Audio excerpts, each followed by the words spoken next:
Hello everyone, ನಾನು ನಿಮ್ಮ ಪ್ರೀತಿಯ ಮಂಡ್ಯ ಹುಡುಗಿ. ನಾನಿವತ್ತು ಉಡುಪಿ ಸ್ಟೈಲಲ್ಲಿ ಫಿಶ್ ಕರಿ ಮಾಡ್ತಾಯಿದ್ದೀನಿ. ಓಕೆನಾ. ಇದು ಕಲ್ಲೂರು ಮೀನು ಅಂತ ಹೇಳ್ತಾರೆ. ಓಕೆನಾ. ನಿಮಗೆ ಮ್ಯಾಂಗ್ಳೂರ್ ಸ್ಟೋರಲ್ಲಿ ಅಥವಾ ನಂದೂಸ್ ಮೈ ಚಿಕನ್ ಅಲ್ಲೆಲ್ಲ ನಿಮಗಿದು ಅವೈಲೇಬಲ್ ಇದೆ. ಬಟ್ ಸ್ವಲ್ಪ ಬಿಟ್ ಕಾಸ್ಟ್ಲಿ, ಬಟ್ ಟೇಸ್ಟ್ ಮಾತ್ರ ಸಖತ್ತಾಗಿರುತ್ತೆ. ಪ್ಲಸ್ ಇದರಲ್ಲಿ ನಿಮ್ಗೆ ಜಾಸ್ತಿ ಮುಳ್ಳಿರಲ್ಲ, ಕ್ಲೀನ್ ಮಾಡೋ ಅವಶ್ಯಕತೆ ಇಲ್ಲ. This is one of the finest fish. ಓಕೆನಾ.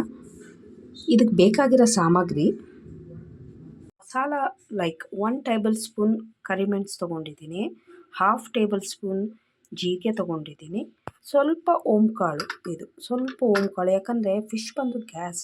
ಸೊ ನಿಮಗೆ ಸ್ವಲ್ಪ ಡೈಜೆಷನ್ ಪವರ್ಗೆ ಮತ್ತು ಇದಾಗೋದಕ್ಕೆ, ಡೈಜೆಷನ್ ಆಗೋದಕ್ಕೆ ಸ್ವಲ್ಪ ಓಂಕಾಳು ಯೂಸ್ ಮಾಡಬೇಕು. ಓಂಕಾಳು ಅಂದರೆ ಈ ಥರ ಒಂದು ಚಿಟಿಕೆ ತೊಗೊಂಡ್ರೆ ಸಾಕು ನಿಮಗೆ.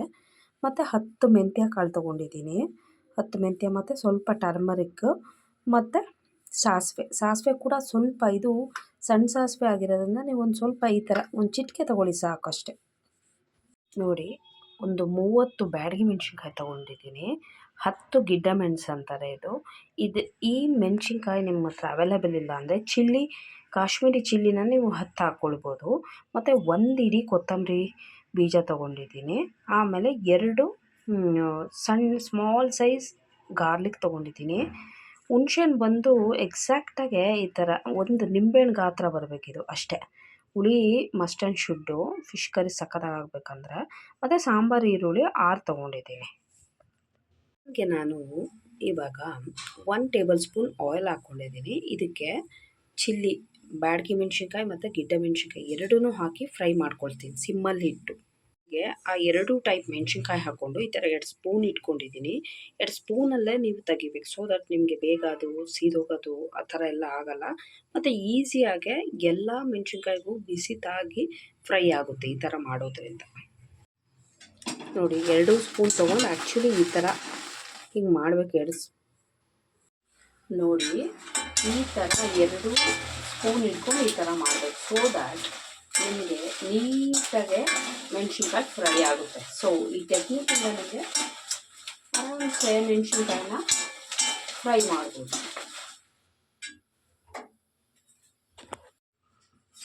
ನೆಕ್ಸ್ಟ್ ಇದಕ್ಕೆ ನಾನು ಸ್ವಲ್ಪ ಕೊತ್ತಂಬರಿ ಬೀಜ ಹಾಕಿ ಚೆನ್ನಾಗಿ ಗೋಲ್ಡನ್ ಫ್ರೈ ಬರೋ ತನಕ ಸಿಮ್ಮಲ್ಲಿ ಇಟ್ಟು ಫ್ರೈ ಮಾಡ್ಕೊಳ್ತೀನಿ.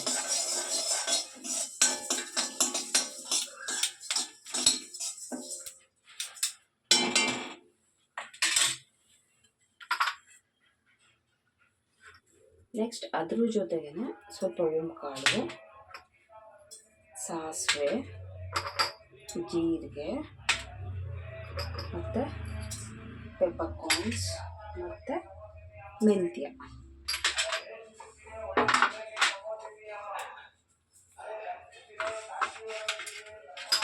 ಹಾಕ್ಕೊಂಡು ಚೆನ್ನಾಗಿ ಫ್ರೈ ಮಾಡ್ಕೊಳ್ಬೇಕು.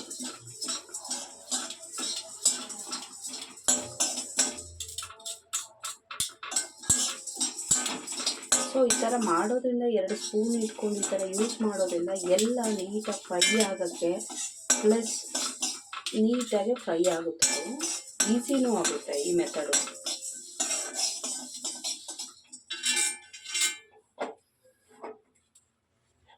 ಹುಣ್ಸೆಹಣ್ಣು ತೆಗೆದು ಈ ಥರ ಒಂದು ಬೌಲಿಗೆ ಹಾಕಿ ವಾಟರ್ ಹಾಕ್ಕೊಂಡು ನೀವು ನೀಟಾಗಿ ಅದನ್ನು ನೆನೆಯೋಕ್ಕೆ ಇಡಬೇಕು. ಸೊ ದಟ್ ಅದರಲ್ಲಿರೋ ಸಿಪ್ಪೆ ಮತ್ತು ಅದು ಇದು ಹುಣ್ಸೆಹಣ್ಣು ಬೀಜಗಳು ಎಲ್ಲ ತೆಗಿಬೋದು. ಸೊ ಗ್ರೈಂಡರ್ ಮಾಡ್ಬೇಕಾದ್ರೆ ನಿಮಗೆ ಅದು ಚೆನ್ನಾಗೇ ಗ್ರೈಂಡ್ ಆಗುತ್ತೆ. ಒಂದು ಸ್ಮಾಲ್ ಸೈಜ್ ಕಾಯಿ ತೊಗೊಂಡಿದ್ದೀನಿ. ಸೊ ನನಗೆ ಇಷ್ಟು ಕಾಯಿ ಸಾಕು, ದೊಡ್ಡದು ಹೋಳು, ಒಂದು ಹೋಳು ಸಾಕು ಮಸಾಲೆ ರುಬ್ಕೊಳ್ಳೋದಕ್ಕೆ. ಸೊ ಈ ಕಾಯಿ ಇವಾಗ ನನಗೆ ತಲೆನೋವು ಏನಂದರೆ ಮೇಂಟೆನೆನ್ಸ್ ಇದು. ಸೊ ಕೆಲವು ಫ್ರಿಜ್ಜಲ್ಲಿ ಇರ್ತಾರೆ, ನನಗೆ ಇಷ್ಟ ಆಗಲ್ಲ. ಸೊ ನಾನೇನು ಮಾಡ್ತೀನಿ ಅಂದರೆ ಒಂದು ಟಿಪ್ಸ್ ಹೇಳ್ತೀನಿ ನಿಮಗೆ ಕೂಡ. ಆ ತೆಂಗಿನಕಾಯಿದು ನೀರಿರುತ್ತಲ್ಲ, ಅದರಿಂದಾಗಿ ಅದು ಬೇಗ ಫಂಗಸ್ ಅಟ್ಯಾಕ್ ಆಗುತ್ತೆ. ಸೊ ನೀವೇನು ಮಾಡ್ಬೋದು ಅಂದರೆ ನಾನು ಇದಕ್ಕೆ ಸ್ವಲ್ಪ ಪುಡಿ ಉಪ್ಪು ಹಾಕ್ಕೊಂಡು ನೀಟಾಗೆ ಫುಲ್ಲು ಸ್ಪ್ರೆಡ್ ಮಾಡ್ಕೊಂಡಿದ್ದೀನಿ. ಇದನ್ನು ಬಿಸಿಲಲ್ಲಿ ಇಡ್ತೀನಿ ಒಣಗೋದಕ್ಕೆ. ಸೊ ನಿಮಗೆ 1 ದಿನ 2 ದಿನದೊಳಗೆ ಕಾಯಿ ಹಾಳಾಗೋ ಬದಲು 3-4 ಡೇಸ್ ಟೈಮ್ ತೊಗೊಳುತ್ತೆ, ಬೇಗ ಕೆಡಲ್ಲ. ಫಂಗಸ್ ಅವಾಯ್ಡ್ ಮಾಡೋದಕ್ಕೆ ಸ್ವಲ್ಪ ಸಾಲ್ಟ್ ಹಾಕಿ ನೀವು ಇದು ಮಾಡ್ಕೊಳ್ಳಿ. ಓಕೆನಾ. ಮಡಿಕೆ ಯೂಸ್ ಮಾಡೋದ್ರಿಂದ ನಿಮಗೆ ಎಷ್ಟು ಬೆನಿಫಿಟ್ ಅಂದರೆ ಎಷ್ಟು ವಿಟಮಿನ್ಸ್ ಎಲ್ಲ ಸಿಗುತ್ತೆ, ಮತ್ತು ಸಾರು ಬೇಗ ಕೂಡ ಹಾಳಾಗಲ್ಲ ನಿಮಗೆ. ಮತ್ತು ಇದು ಯೂಸ್ ಮಾಡೋ ಮುಂಚೆ ಸಿಮ್ಮಲ್ಲಿಟ್ಟು ಸ್ವಲ್ಪ ಕೊಬ್ಬರಿ ಎಣ್ಣೆ ಹಾಕಬೇಕಾಯ್ತಾ. ಪ್ಯೂರ್ ಕೊಬ್ಬರಿ ಎಣ್ಣೆ ಬರುತ್ತಲ್ಲ ಅದು, ಸ್ವಲ್ಪ ಕೊಬ್ಬರಿ ಎಣ್ಣೆ ಹಾಕಿ ಅದು ಈವನ್ ಆಗಿ ಸ್ಪ್ರೆಡ್ ಮಾಡ್ಕೋಬೇಕು ನೀವು.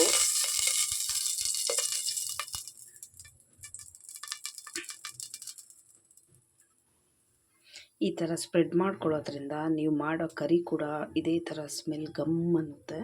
ಸೊ ನಾನು ಸ್ವಲ್ಪ ತಣ್ಣಗಾಗಕ್ಕೆ ಬಿಟ್ಬಿಡ್ತೀನಿ. ಅಷ್ಟರೊಳಗೆ ಮಸಾಲೆ ರುಬ್ಕೊಳ್ತೀನಿ. ನೋಡಿ, ಈ ಥರ ನೀಟಾಗಿ ನುಣ್ಣಗೆ ಆಡಿಸ್ಕೊಂಡು ಇದಕ್ಕೆ ಎಷ್ಟು ನೀರು ಬೇಕು ಅಷ್ಟು ನೀರು ಹಾಕ್ಕೊಂಡು ತೆಳುಗೆ ಮಾಡ್ಕೊಳ್ಬೇಕು. ನೋಡಿ ಕಲರ್ ಎಷ್ಟು ಚೆನ್ನಾಗಿದೆ, ಮತ್ತು ಈ ಕನ್ಸಿಸ್ಟೆನ್ಸಿ ಬರಬೇಕು ನೋಡಿ. ಸೇಮ್ ದೋಸೆಗೆ ಹಾಕ್ಬೇಕಾದ್ರೆ ಬರುತ್ತಲ್ಲ ಆ ಥರ ಕನ್ಸಿಸ್ಟೆನ್ಸಿ ಬರೋಂಗೆ ತೆಳುವು ಮಾಡ್ಕೊಬೇಕು. ಇವಾಗ ನಾವು ಇದಕ್ಕೆ ಹಸಿ ಈರುಳ್ಳಿ, ಶುಂಠಿ, ಮೆಣಸಿನ್ಕಾಯಿ ಹಾಕಬೇಕು. ಒಂದು ಸ್ಮಾಲ್ ಸೈಜ್ ಆನಿಯನ್ ತೊಗೊಂಡು ಕಟ್ ಮಾಡ್ಕೊಂಡಿದ್ದೀನಿ, ಮತ್ತು 3 ಚಿಲ್ಲಿ ಮತ್ತು ಒಂದು ತುಂಡು ಶುಂಠಿ ತೊಗೊಂಡಿದ್ದೀನಿ. ಇದನ್ನು ಮಸಾಲೆ ಜೊತೆಗೆ ಮಿಕ್ಸ್ ಮಾಡಬೇಕು. ನೋಡಿ ಈ ಥರ ಹಾಕ್ಕೊಂಡು ಮಸಾಲೆ ಜೊತೆಗೆ ನೀಟಾಗಿ ಮಿಕ್ಸ್ ಮಾಡ್ಕೋಬೇಕು. ಅದು ಎಷ್ಟು ಚೆನ್ನಾಗಿರುತ್ತೆ ಅಂದರೆ ಟ್ಯಾಂಗಿ ಸ್ಪೈಸಿ ಒಂಥರ ತುಂಬ ಚೆನ್ನಾಗಿರುತ್ತೆ. ಈ ಥರ ಮಿಕ್ಸ್ ಮಾಡಬೇಕು. ಈ ಥರ ಮಸಾಲೆ ಎಲ್ಲ ಕೇರಳ ಮತ್ತು ಮ್ಯಾಂಗ್ಳೂರು, ಉಡುಪಿಲೇ ಈ ಥರ ಮಾಡೋದು. ಇದನ್ನು ಕುದಿ ಬರೋ ತನಕ ಬಿಡಬೇಕು. ಸೊ ಕುದಿ ಬಂದ ಮೇಲೆ ಮೀನು ಹಾಕಬೇಕು. ಈ ಥರ ಕುದಿ ಬರಬೇಕಾದ್ರೆ ಒಂದೊಂದೇ ಮೀನನ್ನ ನೀಟಾಗಿ ಹಾಕಬೇಕು.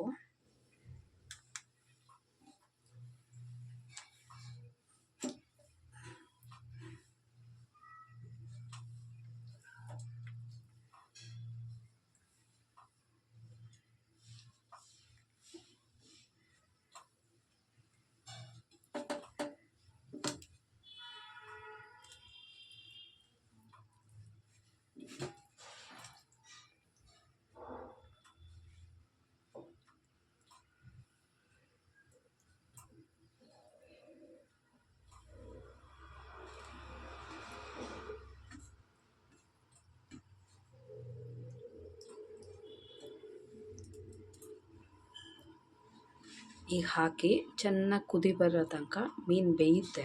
ಆ ಬೇಗೆ 5 ಮಿನಿಟ್ಸ್ ಬಿಟ್ಟರೆ ಸಾಕು. ಅಲ್ಲಿ ತನಕ ನೀಟಾಗಿ ಮಡಿಕೆನ ಇದು ಮಾಡ್ತಾ ಇರಬೇಕು. ನೋಡ್ತಾ ಇದ್ದರೆ ಬಾಯಲ್ಲಿ ನೀರು ಬರ್ತಾ ಇದೆ. ಹಾಗೆ ಸರಿಯಾಗಿ ಬಾರಿಸೋಣ ಬನ್ನಿ. ಓಕೆ, ನೀವು ಕೂಡ ನನ್ನ ಜೊತೆ ಟೇಸ್ಟ್ ಮಾಡಿ, ಮತ್ತು ಒಂದ್ಸಲಿ ಇದನ್ನು ಮಿಸ್ ಮಾಡದೆ ಟ್ರೈ ಮಾಡಿ ಆಯಿತಾ. ಇಡ್ಲಿ, ದೋಸೆ, ನೀರು ದೋಸೆ, ರೈಸು, ಇದ್ರ ಕಾಂಬಿನೇಷನ್ ಅಂತೂ ಆಹಾ, ತಿಂತಾಯಿದ್ರೆ 1 more ಅಲ್ಲ 1+1 more ಅನ್ನಬೇಕು, ಆ ಥರ ಇರುತ್ತೆ. ಒಮ್ಮೆ ಟ್ರೈ ಮಾಡಿ ಆ್ಯಂಡ್ ಟೇಸ್ಟ್ ಹೇಗೆ ಬಂತು ಅಂತ ನನಗೆ ರಿಪ್ಲೈ ಮಾಡಿ. ಓಕೆನಾ? Stay tune. ಬಾಯ್.